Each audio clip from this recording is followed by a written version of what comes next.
Hello students, आप सभी लोग कैसे हैं। उम्मीद है आप सभी लोग अच्छे होंगे।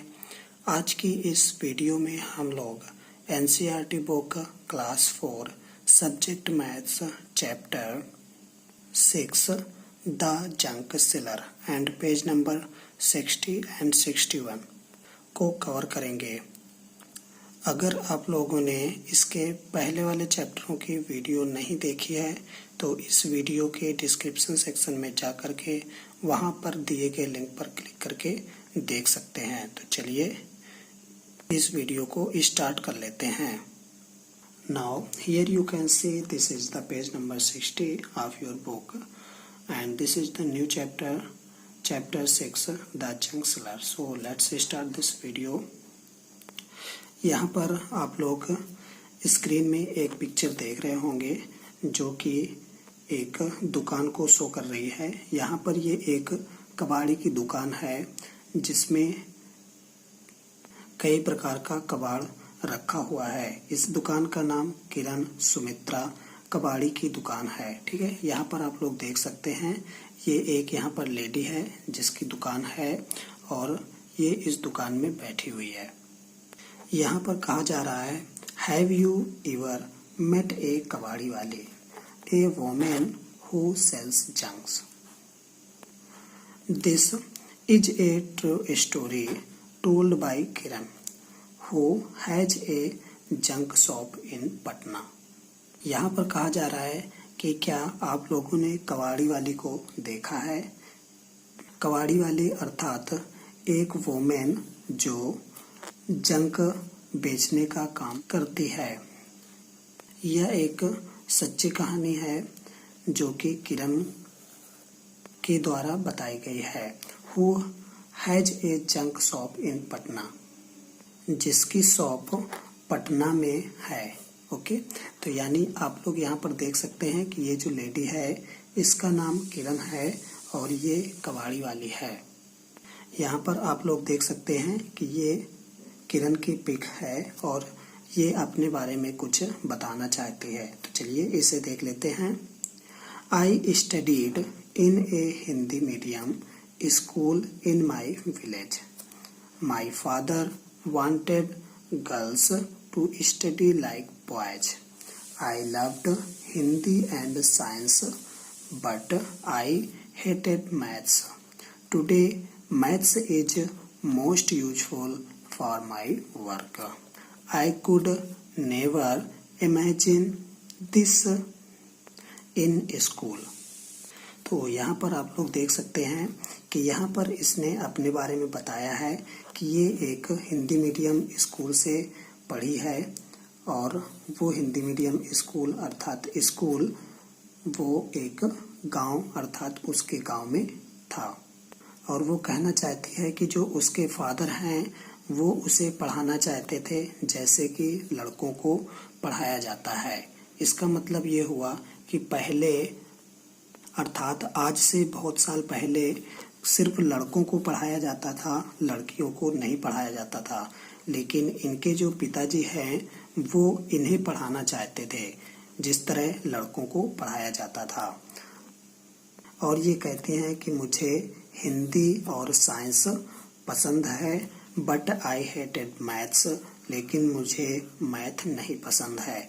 जबकि वो देखती है कि मैथ आज उसके वर्क में बहुत ही यूजफुल है, लेकिन ये कहना चाहती हैं कि मैंने इसे कभी इमेजिन नहीं किया था स्कूल टाइम में कि ये इतनी यूजफुल है।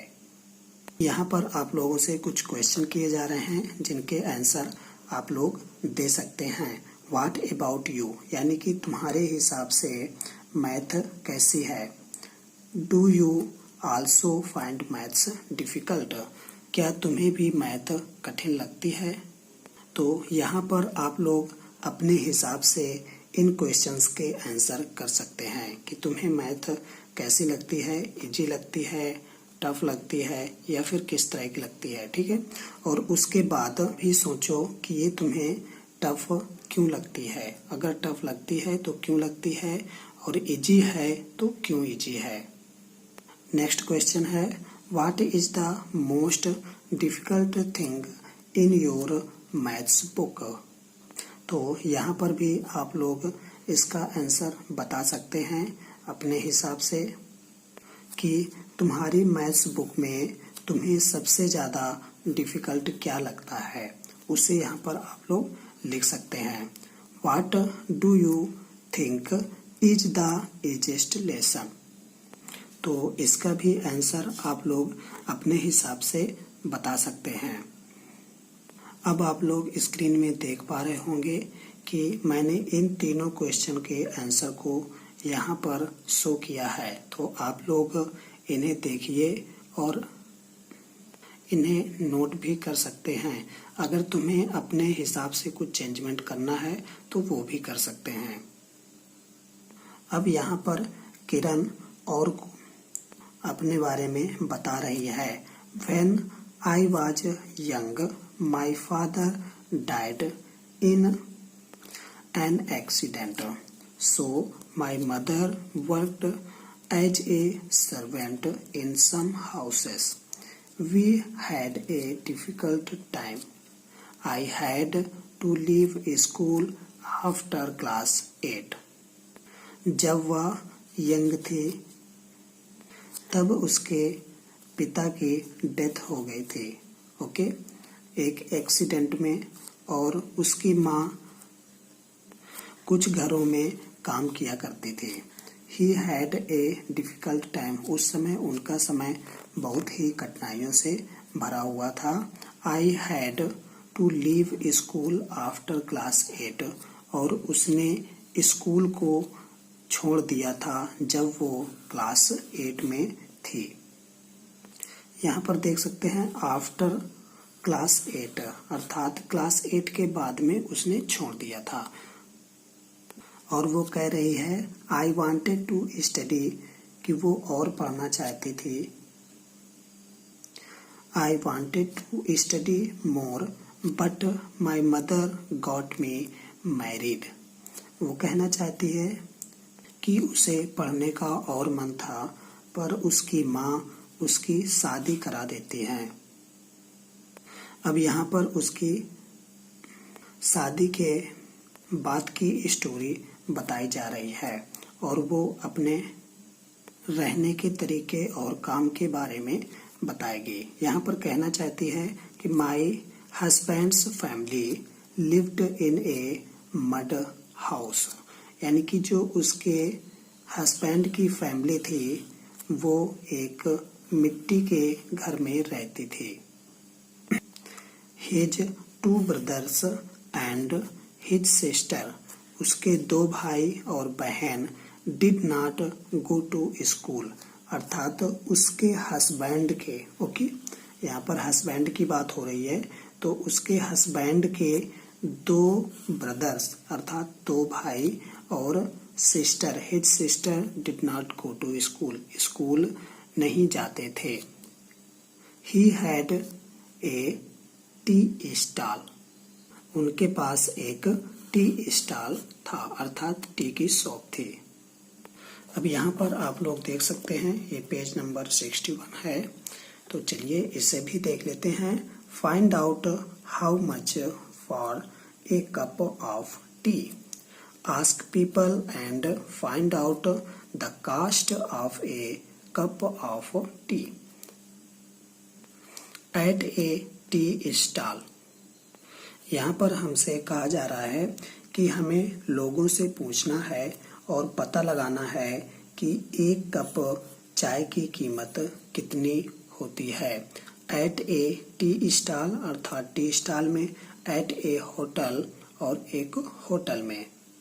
तो आप लोग जानते होंगे कि जो टी स्टॉल होती है अर्थात एक छोटी सी दुकान होती है और एक होटल है, ठीक है, तो छोटी सी दुकान है तो वहाँ पर कम पैसे की चाय मिलेगी, जबकि अगर हम एक बड़े होटल में जाएंगे या फिर किसी होटल में जाएंगे तो वहाँ पर हमें कुछ महंगी चाय मिलेगी। तो हम सपोज कर लेते हैं कि यहाँ पर जो चाय की कीमत है वो 5 रुपीज है, ओके। यहाँ पर आप अपने हिसाब से भी लिख सकते हैं और हम मान लेते हैं कि होटल में इसकी कीमत 10 रुपीज है। इसे लिखने के लिए आप अपने पेरेंट्स की भी हेल्प ले सकते हैं। नेक्स्ट देख लेते हैं। If a person who runs A tea stall earns ₹30 in a day. एक व्यक्ति है जो कि टी स्टॉल चलाता है और वो 30 रुपए पर डे कमाता है। How much will he earn in 10 days. यहाँ पर बताया जा रहा है कि एक व्यक्ति है जो कि टी स्टॉल चलाता है और वो प्रतिदिन यानी हर एक दिन 30 रुपए कमाता है। तो इस प्रकार वो 10 दिनों में कितने रुपए कमा लेगा। तो इसका आंसर फाइंड आउट करने के लिए हम क्या कर सकते हैं कि 30, 30, 30 10 टाइम्स ऐड कर सकते हैं। अर्थात फर्स्ट दिन के लिए 30, first day 30, next second day again 30, okay. इसी प्रकार थर्ड डे अगेन 30 और इसी प्रकार हम लोग फोर्थ डे 5 डे निकालते हुए 10 डेज का निकालेंगे, ठीक है। और उसके बाद हम इनको क्या करेंगे, ऐड करेंगे, या फिर हम इसमें 10 से मल्टीप्लाई भी कर सकते हैं इस प्रकार, ठीक है। 10 से मल्टीप्लाई कर दें या फिर 10 टाइम इसको ऐड कर दें, बात एक ही होती है। तो हम यहाँ पर 10 से मल्टीप्लाई कर देते हैं। 10 multiply by 30 equal to 300 rupees, okay. And in a month, यहाँ पर कहा जा रहा है कि 10 डेज में कितने रुपए होंगे और अब यहाँ पर कहा जा रहा है कि एक मंथ में कितने रुपीज होंगे, ठीक है। तो सिंपली हम लोग मानते हैं कि एक मंथ में 30 डेज होते हैं। तो इस प्रकार हम लोग 30 से मल्टीप्लाई करेंगे, क्योंकि यहाँ पर 10 डेज था तो हमने 10 से मल्टीप्लाई कराया। यहाँ पर 30 डेज है तो 30 से मल्टीप्लाई करेंगे। तो 30 multiply by 30, so we will get 900 rupees. How did you get the answer discuss. तो इसको मैंने बता दिया है कि एक दिन में 30 रुपीज उसके अर्निंग होती है। इसी प्रकार अगर 10 डेज का निकालेंगे तो हम 10 टाइम 30, 30, 30 ऐड करें या फिर 10 से मल्टीप्लाई कर दें, तो जो आंसर आएगा वही हमारी अर्निंग होगी। और यहाँ पर एक मंथ के लिए पूछा गया है, तो एक मंथ में जो दिन होते हैं वो हमारे पास होंगे 30 और एक दिन की जो अर्निंग है वो 30 है। इस प्रकार हम लोग 30 से मल्टीप्लाई कर देंगे और यहाँ पर 900 आंसर आ जाएगा।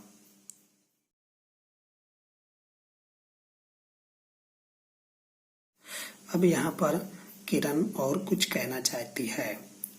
I thought of starting my own business. I thought I should open A bangle shop और ए टेलर शॉप। और अब वो यहाँ पर अपना खुद का बिजनेस स्टार्ट करने के लिए सोचती है। तब वह सोचती है कि उसे एक बैंगल की शॉप ओपन करनी चाहिए या फिर टेलर की shop. But my uncle said that we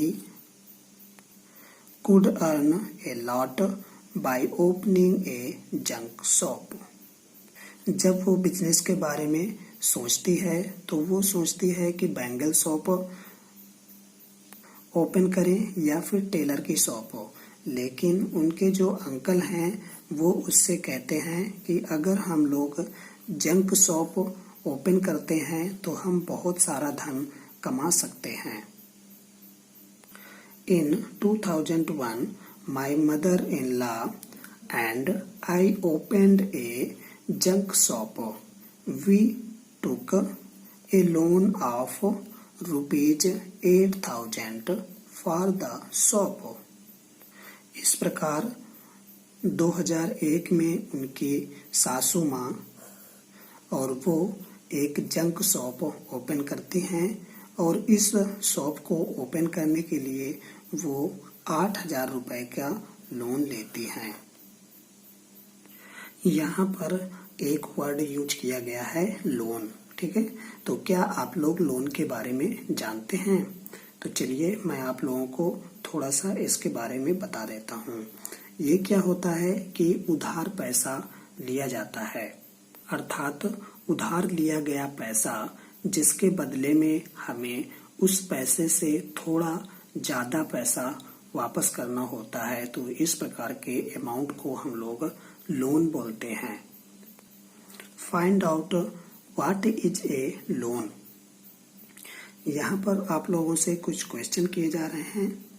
have you ever heard of someone taking a loan? क्या आप लोगों ने किसी से लोन के बारे में या लोन लेने के बारे में सुना है? फॉर व्हाट, और किसके लिए? जब हमें किसी चीज या फिर बिजनेस में पैसे की जरूरत होती है तब हम लोग लोन लेते हैं या फिर ले सकते हैं। जैसे अगर हमें घर बनवाना है तो हम हाउस लोन ले सकते हैं। अगर हमें बाइक खरीदनी है तो हम लोग व्हीकल लोन ले सकते हैं। और इसी प्रकार अगर हमें कोई बिजनेस ओपन करना है तो हम बिजनेस लोन भी ले सकते हैं। तो चलिए मैं यहाँ पर एक बाइक के लिए लोन लिख लेता हूँ, ठीक है। तो मैंने एक लोन लिया, वो काहे के लिए? बाइक के लिए। ओके, सपोज कर लेते हैं मैंने लिया या फिर किसी और ने लिया, और वो भी किसके लिए? बाइक के लिए। तो how much loan was taken, तो यहाँ पर लोन का अमाउंट कितना होगा? तो सपोज मैं मान लेता हूँ 50,000 रुपीज इसका अमाउंट है। Okay, how much money was paid back, क्योंकि हमारा लोन 50,000 रुपीज का है। जब हम इसे वापस करेंगे तो हमें इससे कुछ ज्यादा अमाउंट देना पड़ेगा, ठीक है। तो मैं यहाँ पर मान लेता हूँ कि जब मैं वापस करूंगा तो इसे मुझे देना पड़ेगा 55,000 रुपीज। आगे देख लेते हैं। Hariya and Babu want to buy a hand cart for rupees 300। I have taken a loan of rupees 300 from a bank for 6 months. I will pay rupees 51 every month to the bank. यहाँ पर आप लोग देख सकते हैं कि ये हरिया है और यहाँ पर ये बाबू है, ठीक है। ये दोनों लोग 300 रुपीज लोन लेते हैं, किसके लिए? हैंड कार्ड के लिए। ओके, हरिया लोन बैंक से लेता है, ठीक है, और वो हर महीने 51 रुपए अर्थात 51 रुपीज बैंक को पे करता है। जबकि Babu I have taken a loan of rupees 300 from Chunnilal after 6 months. I will pay back rupees 360। और यहाँ पर बाबू जो है चुन्नीलाल से रुपए लेता है और कहता है कि मैं 6 मंथ के बाद 360 रुपीज वापस करूंगा। तो यहाँ पर कहा जा रहा है हु हैज टू पे बैक मोर, हरिया और बाबू। तो क्या आप लोग बता सकते हैं कि इन दोनों में से किसने सबसे ज्यादा रुपए पे किए? तो यहाँ पर तो बताया जा रहा है कि बाबू वापस करता है 360 रुपीज, बट यहाँ पर साफ साफ नहीं बताया गया और यहाँ पर मंथली बताया गया है कि हर महीने 51 रुपीज वो पे करता है। और कितने महीने तक पे करता है? 6 मंथ तक। तो चलिए हम इसे कैलकुलेट कर लेते हैं। तो 6 multiply 51, okay,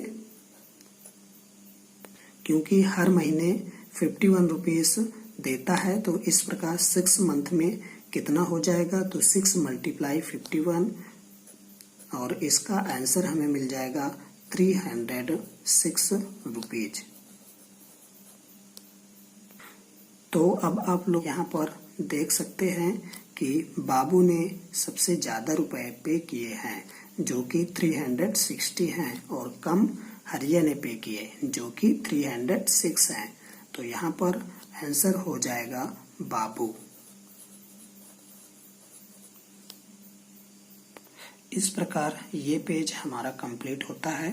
so thank you for watching and have a nice day.